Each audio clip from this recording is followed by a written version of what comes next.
Should we get started? Good afternoon, everybody. My name is Truong. I'm a senior director at Packet and the Packet Labs organization. We're part of the R&D arm of Packet. Hey, and I'm Renwick. It's Friday. It's almost 2 o'clock. Thanks for showing up. Hopefully you guys have some questions for us, because otherwise we're going to fall asleep up here. So I head up product at Netronome. We do NICs and smart NICs. So for those of you who aren't familiar with Packet, let's get an intro to you about Packet before we get going. So this right here is our official story. The story that I tell my mom is that we turn on and off servers. The story that we tell groups like you and our investors like Michael Dell is that we sell servers to your kids. It's pretty simple. But the action of making servers turn on and off is really interesting. Allowing you to have your opinion inside of that server is really interesting. But it's, at the end of the day, it's not really it's not really rocket science. We do it for the experience of the developer, and that's the community that we really care about when we go down this path. And that's really ultimately the reason why we exist.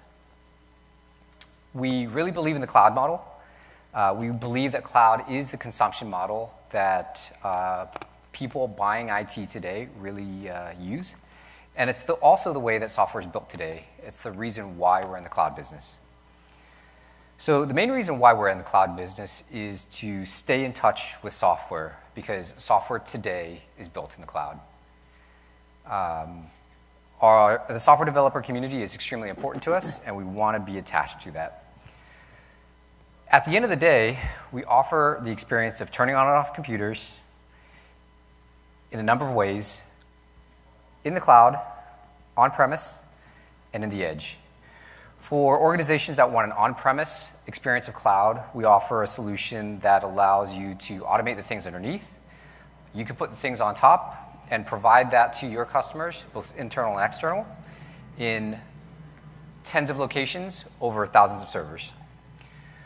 We also have what we call our Go Anywhere cloud model, which allows you to go to the edge. In this model, we allow you to put your opinion of hardware anywhere with the experience of cloud. We're a cloud company. We have presences in many, many places. These are examples of all of the places that you're able to access our cloud on Earth. So why Packet? If you're not familiar with who Packet is, this is really a great question, right?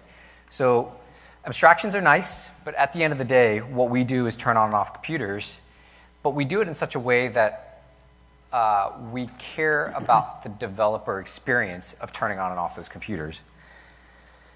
You could have a serverless architecture that just magics away a lot of your problems, but what we find from our developer community is that our developers want to be able to go further and further down the stack and effectively go and hit metal.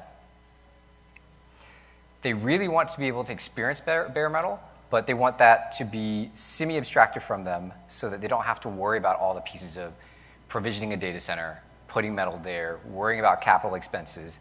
So they want some of the experiences of cloud without all of the experiences of bare metal. Kind of to that end, you have to provide an API for a developer. We have to make sure that cloud is scalable. We have hourly pricing, and we have integrations with things like Terraform. So turning on and off the computers is really a nice thing to have for developers. It's a nice differentiation. It's not a virtual machine.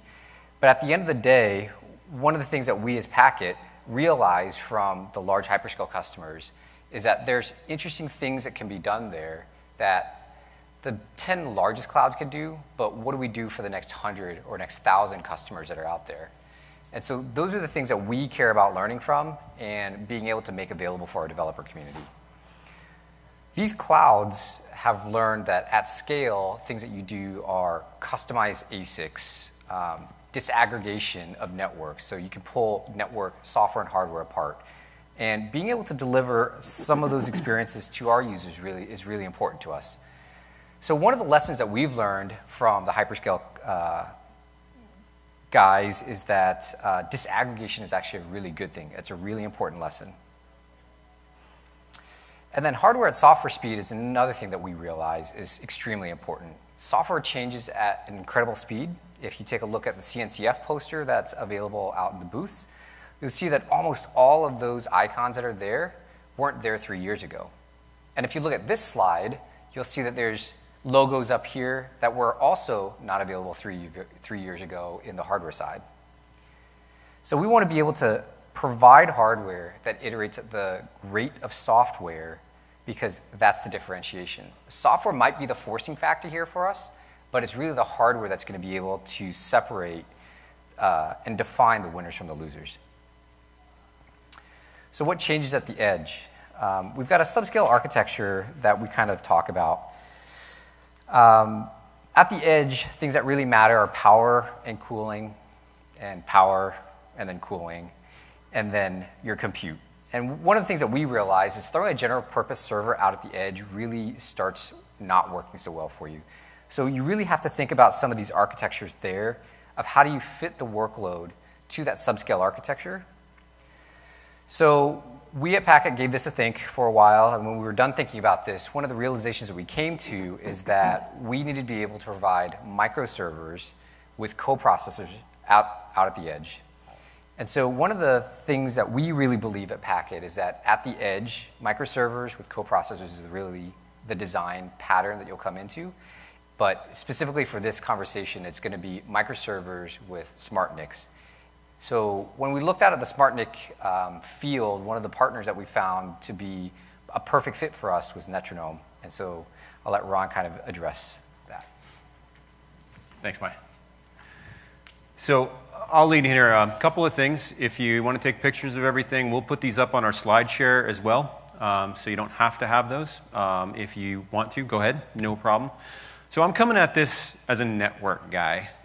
And in my previous life, I've also been a storage guy. And what I always say to people is no one buys storage because it's cool. No one buys networking devices because they're cool. No one buys traffic generators because they're cool. You know, maybe 2 of us in the world think they're cool, and I'm one of them. We buy them because we need them. And what Mai laid out is Packet is trying to go to the edge. And what they're doing is they're putting out bare metal servers for rent, and they're doing them in like the base of cell towers. So they're putting them in very small locations.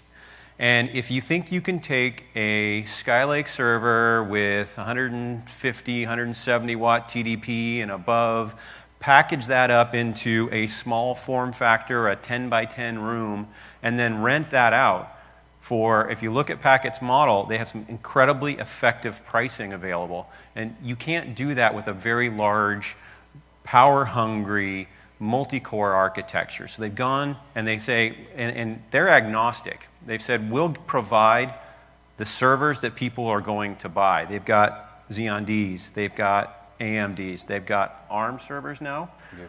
They've got basically any server you're looking for. So what we've done with them is specifically for the edge, we've built an architecture that's around 4 and 8 core AMD epics. But you can use those and run applications because the network is fully accelerated and dropped onto the SmartNIC itself. So edge cloud deployments, as Mai mentioned, are power constrained. And when you look at traditional cloud data centers, latency is a word that people love to use for high-frequency trading, for high-performance computing. You know, can you do sub-nanosecond latency? That's not a packet going from my cell phone through a tower to a compute location back to an Amazon application so that Lyft can process it. That's not sub-nanosecond, all right? How can you shrink that latency? Well, you can bring the servers closer to me. And then we get back into that power and cooling and so forth. So bare metal IaaS for edge cloud apps. So Open19 is something that Packet's very interested in.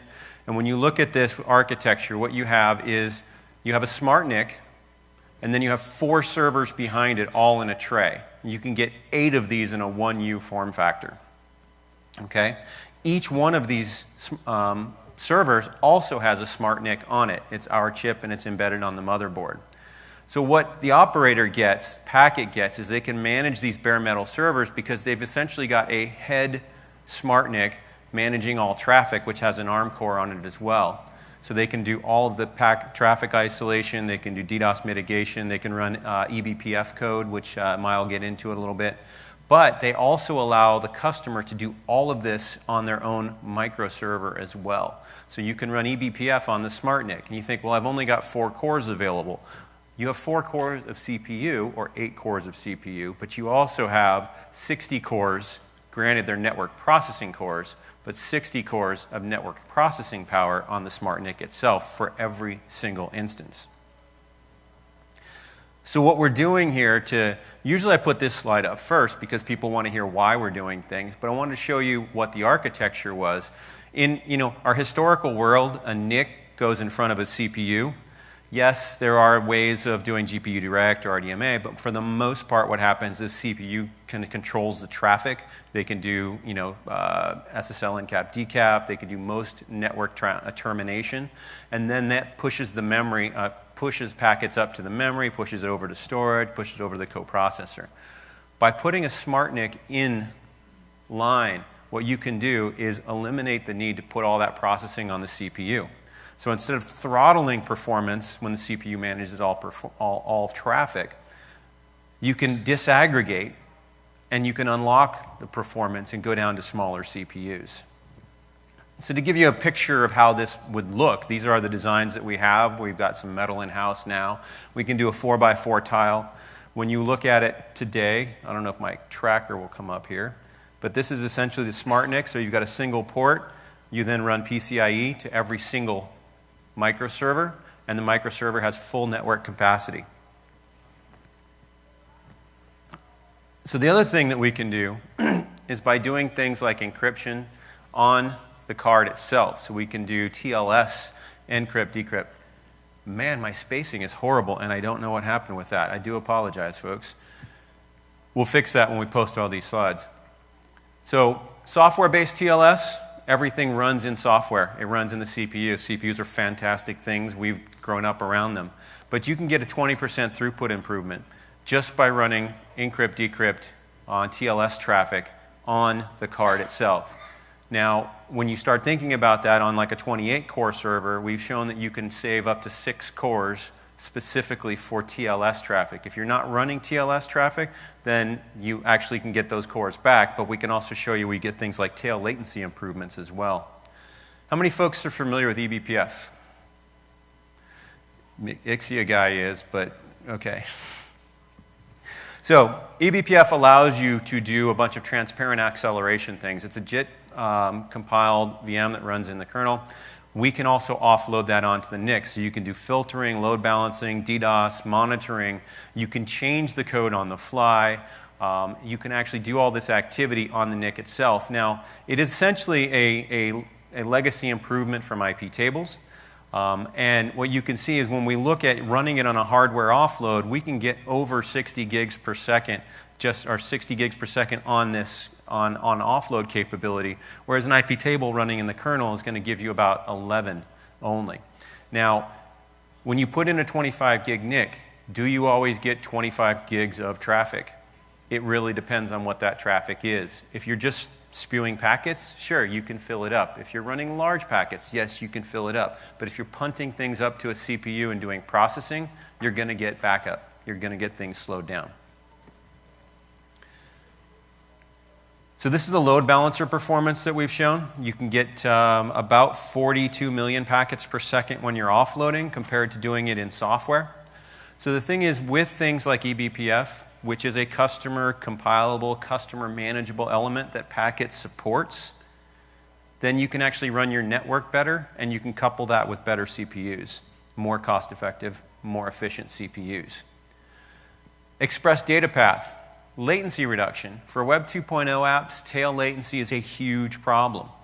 So when you're looking at P99 or 99% of all packets coming in, we have upwards of a 3x reduction. So what we're doing is we're trying to build the story here for folks to say, as you're going to smaller CPUs on the edge in order to be more cost-effective, more power-effective, more cooling effective, you can do things like offload them with accelerators.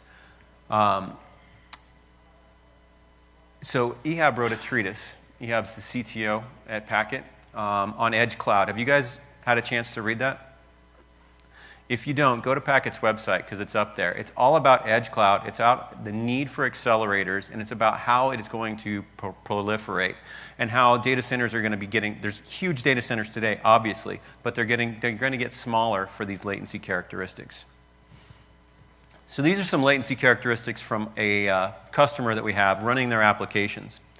And what you can see is latency improvements for 99% of packets is really interesting, but latency improvement for 99.99% of packets is even more interesting. And we can do buffering within our NIC because the smart NIC has memory on board, so we can set the ECN flag sooner. And you can actually go to smaller servers because of that. So this is a bit of a diagram that shows you what happens essentially is the smart NIC grabs packets. It can then process those packets on the smart NIC itself. It can do congestion management. It can do buffer management. It does traditional stateless offloads. And then it punts those up to the appropriate host. In this case, with Packet, it sets the appropriate microserver. That's all a smart NIC has to do. It is a NIC. It's not just something that can only work and then you have to have a NIC along with it. It is a NIC, and then on top of it, it has the smarts and intelligence as well. So the whole point is offloading the things that are non-important. To most people, applications want to run applications. And it hurts me as a networking guy to say network is unimportant, but to most folks it really is. It's getting packets to their desired location. And just a couple pictures for you of what we offer. We offer OCP cards, PCIe cards. With Packet, we're doing a custom model. And again, we'll put these up so you guys can get better pictures of them. And what I'm going to do is I'm going to punt it back to Mike because he's going to close out and show you some stuff about eBPF. So basically, we've seen that the workloads can benefit from smart NICs. And one of the things I want to address is what Ron was alluding to earlier, that in hyperscale data centers, we can really think about this problem as a hyperscaler will have, let's call it 5 data centers. And in those 5 data centers, they will have hundreds of thousands of servers. With the edge model, what we're doing is we're inverting that, where you'll probably have 5 servers in hundreds of thousands of locations. And so thinking about this problem becomes really, really interesting. You really need to spend a little bit of time optimizing your compute platform for those edge locations. We also fundamentally believe that developers are ready for eBPF, with the exception of our Ixia friend here. We do believe the ecosystem is ready. This is a diagram from Brendan Gregg. He's a Netflixer and has a lot of really interesting articles that if you haven't read, you should spend a little bit of time to investigate eBPF and some of the capabilities that you have for offload. And so at the end of the day, what we're trying to say is that at Packet, we really believe that a modern architecture for the edge is microservers with smart NICs. And they really fundamentally work well with containers and containerized microservices. So at the end of the day, we believe that containers really do heart smart NICs. We also have an edge access program. So if you think that you are a developer that wants access to eBPF and access to eBPF at our edges, we have an early access program available for you. So please be in touch with us. Get in touch with interesting use cases. If you bring something interesting, we'll be happy to see what we can do for you. And so with that, we'll take questions. Can we answer any questions for anybody? I can't imagine that we were so on point we answered everything for you.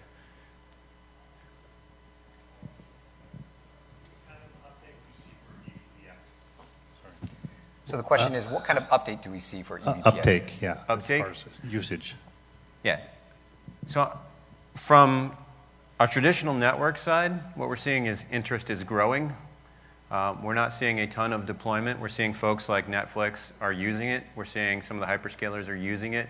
But what we're seeing is one of the challenges is getting access to systems that have the capability of offloading it is what's one of the gates. That's why we think designing something with Packet makes a lot of sense because it puts servers in the hands of people at a low cost at their locations. So it is growing, but it is definitely early stages for us. I'll let Mai answer it from his perspective. Yeah, we're still pretty early stages in this as well. And really what we care about is driving the developer ecosystem.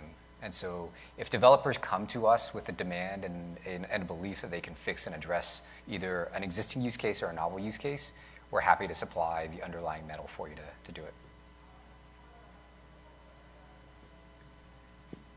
Any other questions? Thanks for your time on a Friday afternoon. I hope everyone has a great weekend, and we will be sharing the slides as Packet will as well, I'm pretty sure. I'm pretty sure they're up on the website already. Okay. Thanks, everyone. Thanks, everyone.